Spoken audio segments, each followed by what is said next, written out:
Listen, don't get me wrong, I love being a human, but if I could transform into a fly for a single day, I want to see what deGrom and Scherzer were talking about. I can't remember the last time I ever seen Jacob deGrom be that animated. Like, what were they talking about? What's up, everybody? It's Fuzzy. Welcome back to yet another MLB recap. We have a lot to talk about today, so if this is your first time on the channel, don't be afraid to stick around. We do this every single day. The Yankees got embarrassed on Sunday Night Baseball. There was a near-perfect game down in Tampa Bay, and Alex Bregman, as well as the Astros, they've been playing with rage as of late. They have been so good. Now, before we get into the games from yesterday, I do kind of want to recap what happened on Saturday because I missed yesterday's recap. I took a little mental reset day, but Jacob deGrom, he dazzled yet again. 22 consecutive starts at home in which he has allowed 2 or fewer runs. That is an MLB record. Taylor Ward, he walked off the Minnesota Twins. Good for him. He was having a tough last few months after breaking out in the first few months of the season, and one of the best plays you'll ever see by a second baseman. Look at Andres Jimenez showing off the platinum defense. I thought he was throwing to first base. No. He was able to gun down Raimel Tapia at home. Now, there was a walk-off, and usually we start with those, but come on, we have to talk about the machine. Albert Pujols hit career home run number 688. This was in the second inning. Tyler O'Neill had a clutch home run for Miles Michaelis, who delivered 8 very strong innings, allowing just 2 earned runs with 6 punch-outs. Dylan Carlson, this was kind of swept under the rug, but it was a go-ahead home run in the 8th inning, but it was kind of overshadowed by Albert Pujols going yard for a second time. That was off the newcomer Taylor Rogers. Pujols is now just 11 home runs away from 700, and he is back at 100 WAR for his career. The Cardinals are back up to a 1.5 game lead over the Brewers. With about 40 games left in the season, let me know in the comments who is going to be the first place team in that division. Now, moving on to the Pirates and the Giants game, I'm just going to go ahead and show how it ended because you have to listen to the Pirates broadcast.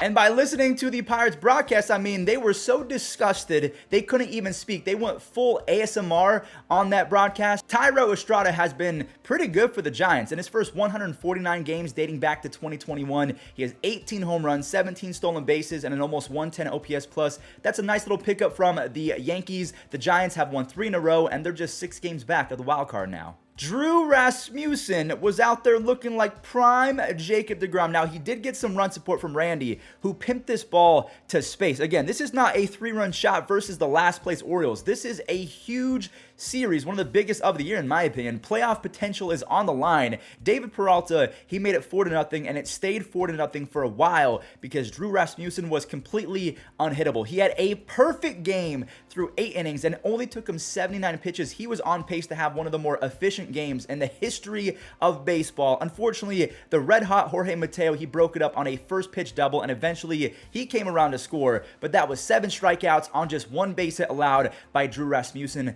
Jason Adams, he took over for the Rays. He struck out the next 2 hitters for his 6th save. The Orioles, they've lost 2 in a row. Now they are 1 game back of the Rays for the wild card spot. Remember, the Orioles and the Rays, this is not 2017 where the Orioles are kind of faltering in last place. No, this is a big-time series. That would have been the first perfect game in a decade, and actually what's crazy is that happened 10 years ago today. Felix Hernandez, the 2-2. He got him! 34 years, 119 games. It's finally happened. A perfect game by a Seattle Mariner. Honestly, I still can't believe that it's been 10 years since we've seen a perfect game, and I wonder when the next one is going to be. But moving on, because we talked about deGrom so much today, let's go ahead and talk about the Mets. Now, they're playing their division rival, the Phillies, and Zach Wheeler was on the bump, but Francisco Lindor and crew, they didn't really care, as Francisco made some Mets history. He has the most RBIs by a shortstop in Mets history, which is crazy to say out loud. He is now hitting .363 with an insane 1022 OPS over the last 22 games. The Mets popped off for 4 more runs on 3 singles, all while Chris Bassett was making the Phillies offense look very, very bad. Chris Bassett threw 5 scoreless with 5 strikeouts. He now has a 3.27 ERA on the season. Vogelback has been a Greek god since being traded from the Pirates over to the Mets. He's hitting .308 with an insane 178 OPS plus in 18 games. Philly, yeah, they are losing a bunch of games against the Mets, but they're still in the wild card race, so keep that in mind. Now, speaking of the wild card, the Mariners, they are trying to keep their distance for the wild card spot in the AL. Sam Haggerty has been an on-base machine lately, but Martin Perez and the Rangers, they didn't even flinch after that RBI from Sam. Bubba Thompson, that's a cool name, he drove home 2, and Corey Seager scored on a wild pitch in the 5th inning. Now, unfortunately for Martin, his great start was ruined by an error, so it's actually now tied at 3 runs apiece. Not for long, though, because Adolis and Nate, they put some baseballs in play. They make it 5-3, and Jose Leclerc, he's back. I didn't even know that. He has been nasty throughout his career. He got the save. Again, I haven't heard that name in quite some time, but the Rangers, they steal a rare victory against the Mariners. The Mariners, they got to get back in the win column pretty soon because there's a lot of teams coming for that final wild card spot. The Yankees, they're trying to right the ship against their division rivals, and I guess you could kind of say the same about the Red Sox. There's not really much to talk about, though, because Rafael Devers somehow got his hands inside and destroyed this ball 435 feet for a 2-run shot. That is a special swing. He has 57 extra base hits in just 99 games. Michael Walker made the Yankees lineup look stupid on Prime TV. He lowers his ERA to 2.44 with 9 strikeouts and 7 shutout innings. And former Yankee Garrett Whitlock, he struck out 2 for his 4th save of the year. The Yankees are still way ahead for the division, but the Boston Red Sox are now just 4.5 games back of a wild card spot. So again, keep that in mind. Now, one thing I do want to mention, I actually kind of like the Jeter and A-Rod conversations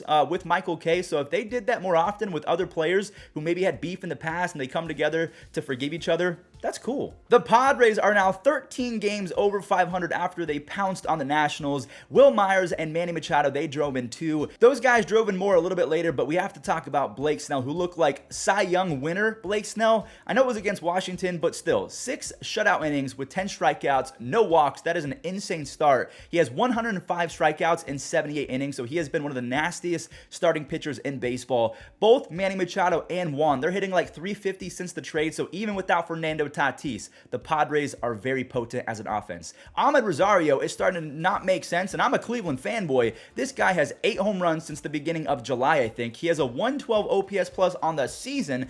Austin Hedges somehow drove in 2 on a few base hits in the 2nd and the 4th inning. Josh Naylor and Owen Miller, they kept it moving in the 5th inning. Owen Miller is having a very strange season because he's been elite with extra base hits. He has 24 doubles, but only a 298 on base percentage. Anyways, Shane Bieber was at it again. Now, he did allow 2, but it was the Blue Jays, so I consider that really good. Ahmed and J-Ram, they pushed it to 7-2 in Cleveland. They win the series. You're welcome, Yankees fans. The Guardians are now 15-9 since the All-Star break, which is 2nd in the AL behind the Houston Astros. Now, going forward, we have to start grouping together the Guardians, the Twins, and the White Sox because the next 40-ish games are going to be very interesting. Javier Baez, he doubled in Riley Green and then decided to shush everyone, only to have it completely backfire because Pollock homers. He has been very good as of late. Eloy Jimenez, he ties it on a double in the 5th, and Andrew Vaughn's groundout gave Lance Lynn the lead. Lance Lynn, he was able to settle down. He ended his day with 7 punch-outs on just 2 earned runs, and Vaughn, he wanted more. Check out this guy's stats. He's now hitting .301 with 35 extra base hits and a 132 OPS plus.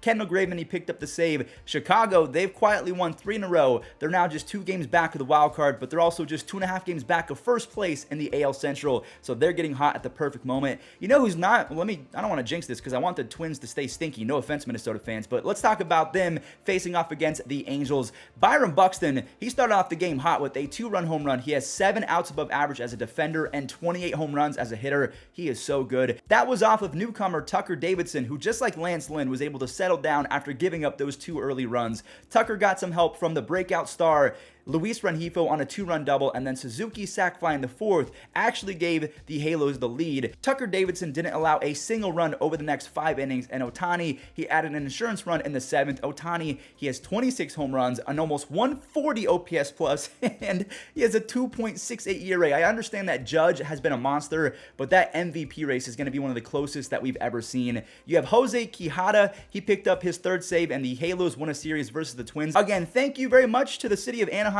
The Angels are still 10 games back, and Trout is starting to get healthy. What if they made a push? That would actually be a lot of fun. Now, I want you guys to pour one out for Braxton Garrett of the Marlins because this kid shredded up the World Series champs, the Atlanta Braves, yet his bullpen imploded. So Braxton went 6 shutout, while Bryce Elder of the Braves, he came out of nowhere for his best start of his career. He struck out 10, only allowed 3 hits over 7 innings. So we go to the 9th. Tanner Scott comes in with a 1-run lead. Never mind. Michael Harris smokes the first pitch that he sees. He has 12 home runs on the year now, and Tanner Scott continued to fold even more. He gave up a single to Contreras, then another run scored on a wild pitch that allowed Ronald to score. So Jansen, he saw it and said, yeah, I'm not going to be that guy. He grabs his 27th save in a clean 9th inning. This Marlins offense, I know there's been a lot of injuries, but that's going to get a yikes from me. Alex Bregman is mad, and he's taking it out on baseballs lately. He's hitting a cool 400 over his last 12 games. He now has 16 home runs on the season. Altuve, he doubled the lead on one swing. He drove home 2 on his 26th double of the year. Christian Javier has been a huge surprise for Houston this year, tossing another gem and lowering his ERA back under 3.